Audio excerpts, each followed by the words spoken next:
Hi, my friends. Hello. Welcome to the Salt Circle. Thank you for joining us again on this Wednesday where we discuss, death, dying, and bereavement. Um, so if you're new here, my name is Daniela. I'm your host here at the Salt Circle. This is a non-judgmental space where we can be as authentic as we can be in our healing journey, in our grieving journey, or just in our own personal development, especially in the lenses of, codependency recovery and, you know, bereavement. If you are returning, welcome. Hello, my friends. Um, yeah, let's just get right on into it. This is our 12th episode, where we discuss, grief and what that's like and how complicated that is. And then when you throw things like generational dysfunction, being no contact, it gets even more complicated.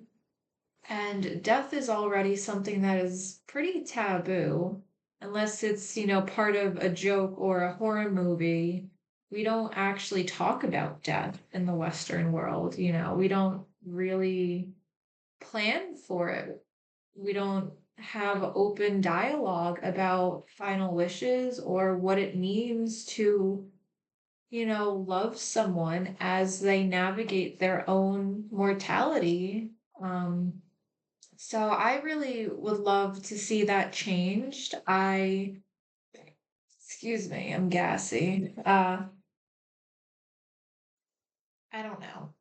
So that's kind of what I wanted to discuss this episode. Um, and it stems from, all of the things that I talk about come from my own personal experiences. So if you think I'm talking out of my ass, please feel free to call me out. You know what I'm saying? All right. So my handwriting is atrocious.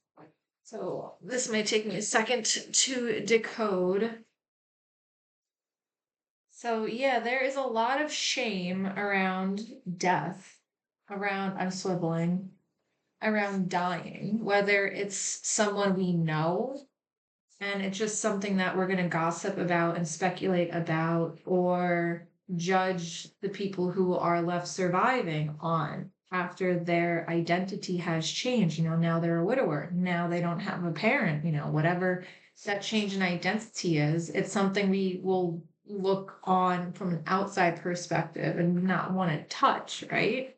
There's um almost like the populace feels like if we don't talk about it, if we don't go near it, then it won't happen to us.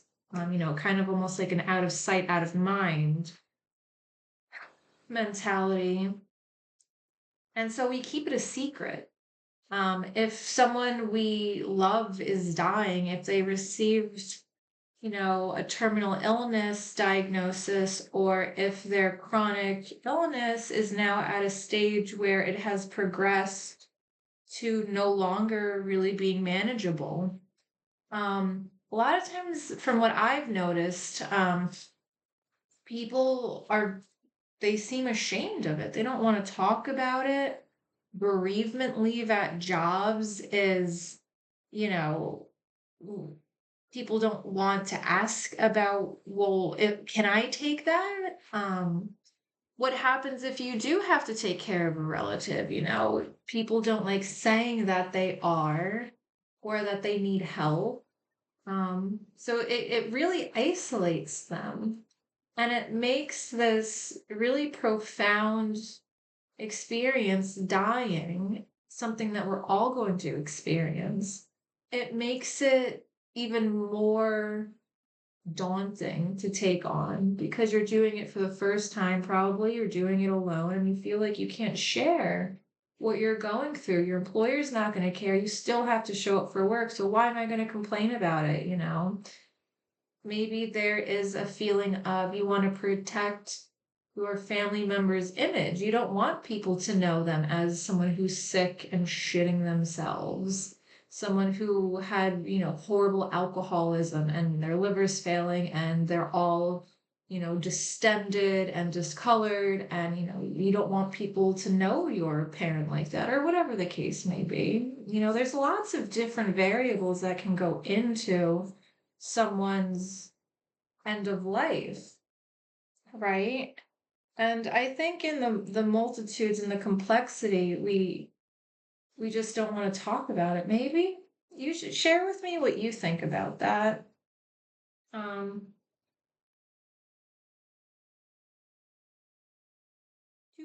do. All right, those are just my first round of thoughts. There's more, but I won't go into them.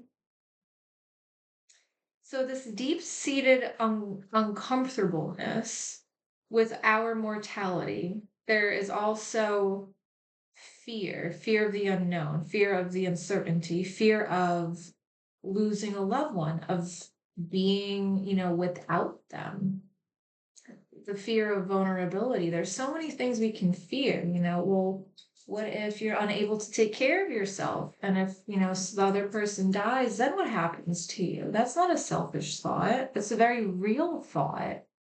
Um,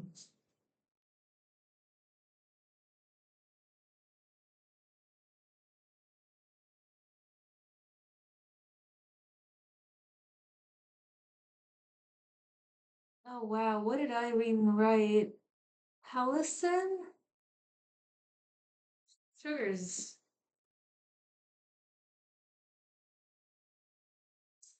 Oh, I think maybe also because in America, the prominent religion for the most part is Christianity or some kind of Judo Christian offshoot of a religion. So in a lot of those religions, there is, you have to live a certain way or you're going to hell, you're going to be tortured forever. And I think that even instills fear in people when it is the end for themselves or someone else,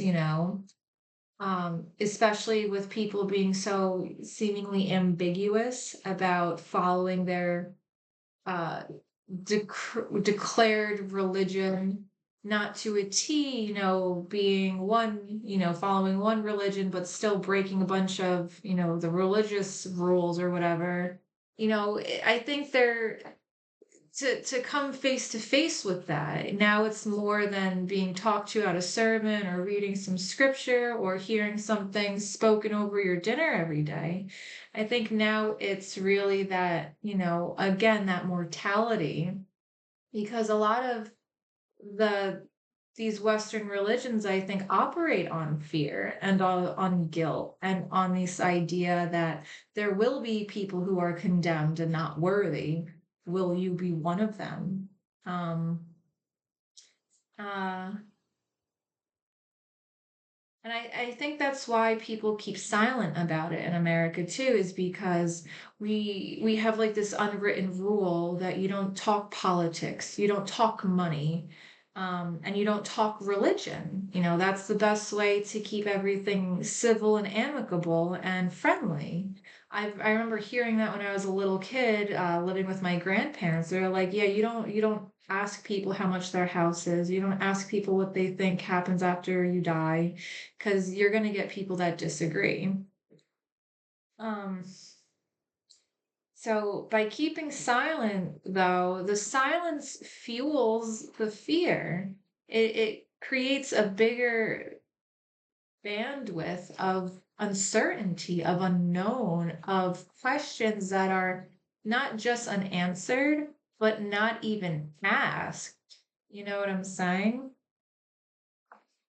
Our culture of having to go to work even if our world is falling apart, for not having enough paid time off to properly grieve and pick up the slack of the void that your wife left after she succumbed to her battle with cancer. Like there's so much that makes it hard to not be vocal. And then you could always factor in other things like, well, men are traditionally looked at like they're not supposed to be sad, or so that probably compounds on how complex grief can be, right? Um,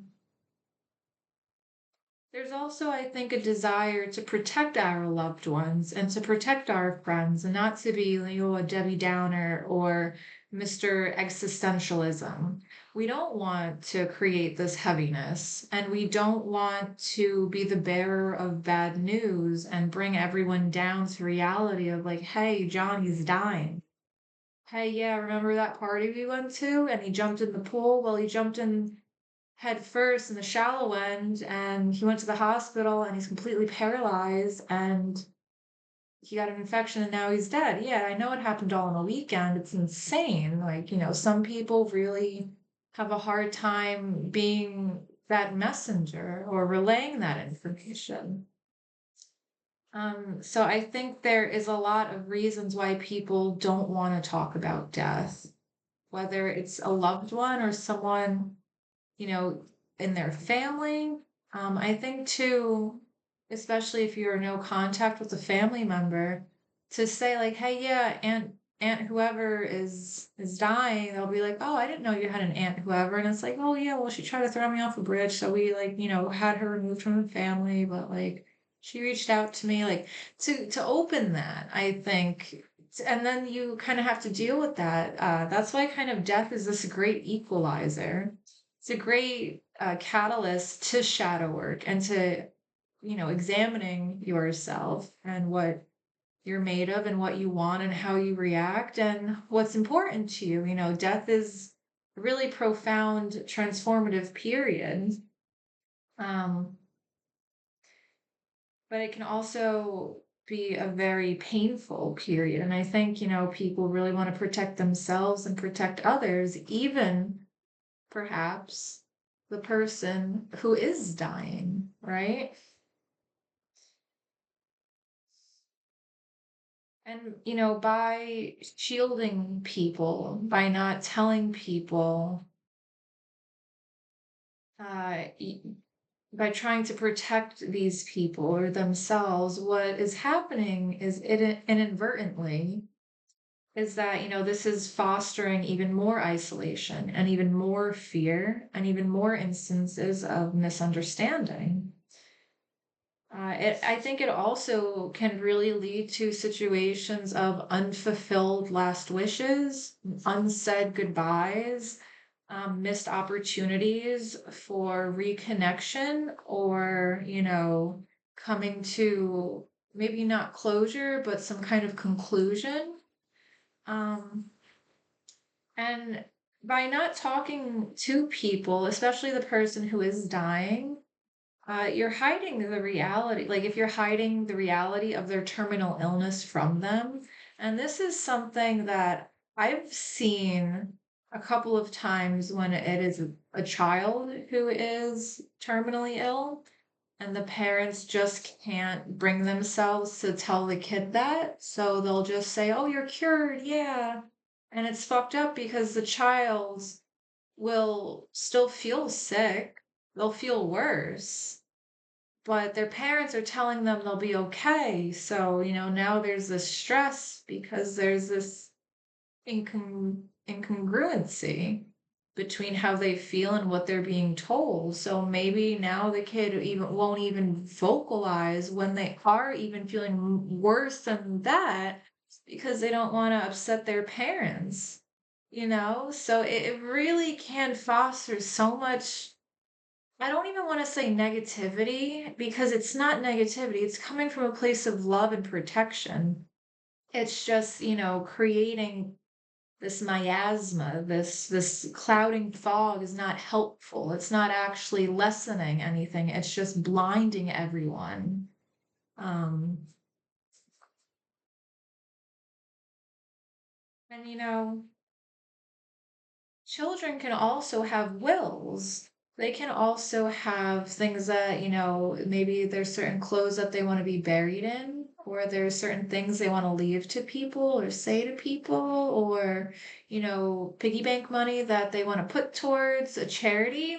We can't be the reason that that is not a possibility that could be fulfilled to shelter ourselves, you know?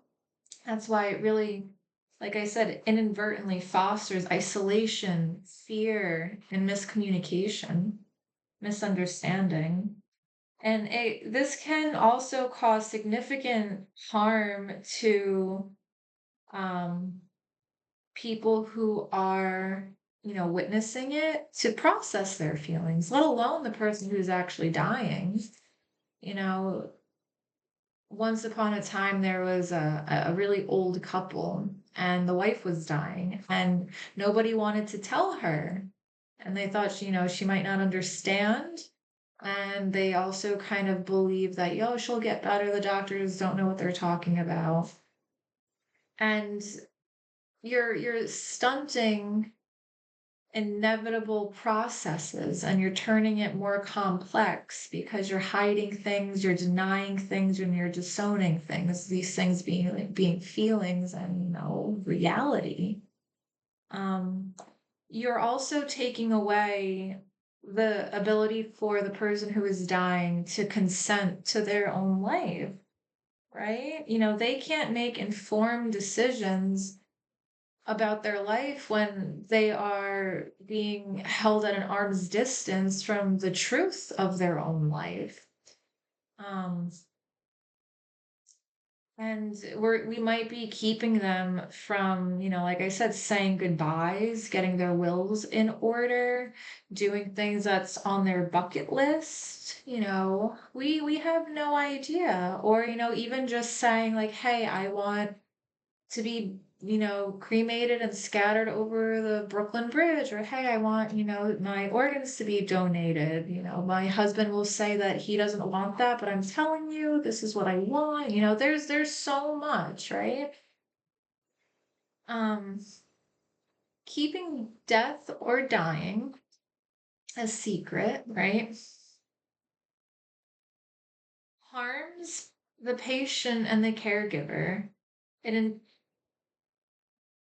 it intensifies feelings of isolation, like we were talking about, as people navigate this profound experience, alone. Because, especially when you're caring for the person, it can be a very lonely process. There's not like, work doesn't stop for you. It can be very hard, so you're making it harder on yourself by keeping it to yourself. We're also, secrecy perpetuates unrealistic narratives about death and how to react or observe, making it harder for society to understand and confront the natural cycle of life.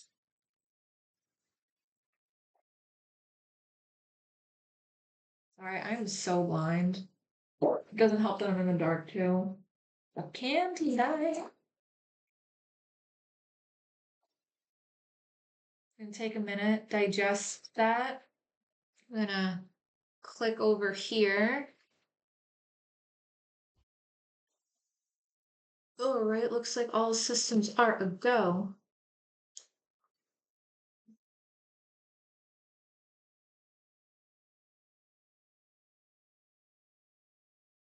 Oh, excuse me. All right, perfect. We're still looking good. So, and on Mondays, as you guys might know, we do shadow work. So, with shadow work or any active process, we confront hidden and often uncomfortable aspects of ourselves, which can help dismantle these barriers, even if it's just for one person. These barriers of that death is taboo, that we don't talk about it, that we don't have knowledge how to support people in a social setting when they're going through it, their own mortality or a loved one's mortality. And the older we get, the more frequently we're going to be confronted with situations of mortality. Um, By acknowledging fears around death and dying, we can foster open conversation about mortality and ceremony. Encouraging honest discussions with families and communities can help normalize the topic, empower individuals to face the reality of loss together. This alleviates the burden of secrecy, but also promotes healing, acceptance, and facilitates our grief journey and a deeper connection to the human experience. And then I put a little side note, a little asterisk, and I said, it might even incite societal change if we all are more willing to just discuss it and be vulnerable about our questions or about, our fears. Are you afraid about your parents dying? If you're close with your parents, do you think about what is going to happen when they get to that age and they need help? Where are they going to go? And a lot of people aren't prepared to answer that question, which is fine. You don't have to have all the answers right away, but you owe it to yourself to at least think about it and create a safe place where you can think about it. If you have any questions or if you just want someone to bounce ideas off of or just talk with, I am here. Like I said, my name is Daniela and I had a rough fucking day. I want to take a shower and like really go at my neck with a massage gun, if you know what I mean. So I'm gonna probably just sign off. If you're new here, at the start and end of the streams, I like to really try to ground myself with, just feeling every breath, filling up my lungs, feeling all of my muscles, letting them not be tense, relaxing them, feeling gravity, feeling my feet on the ground, just feeling where I am presently, and then screaming into the void that this sucks. Okay, not that. And then just blowing out candles because I tend to hold my breath when I'm stressed, and I'm literally always fucking stressed. So, candles, fire needs air. Great visual metaphor for you need to breathe, bitch. So, I'm gonna put on some more nice little music, different from what I've usually played. I don't know if I'm feeling it. But I would love to see yous next week when we discuss self sorcery and shadow work on Monday. Alternatively, we'll discuss, death, dying, and bereavement again next Wednesday and probably have some shorts uploaded, between then. I'm going to just click around a little bit more. All right, no comments. That's fine. But I hope, by watching, you gain some insight into your own healing or grief journey. You're galvanized to honor your inner self and react authentically in the moment, especially when it comes to, your grief journey. If you're beginning it or anticipating it in the middle of it, or, thinking that you're well past it, whatever. I'm just glad you're here. Would love to see you again. All right, my friend, I'm going to put on some musics and try to fucking breathe and relax, but you know how that goes. All right, till next time.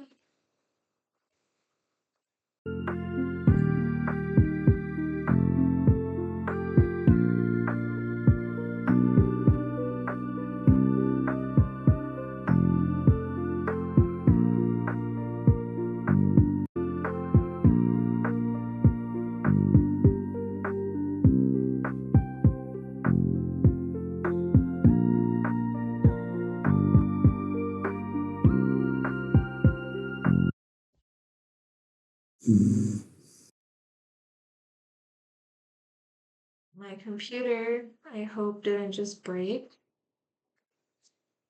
Let it cook. my sweet fucking God.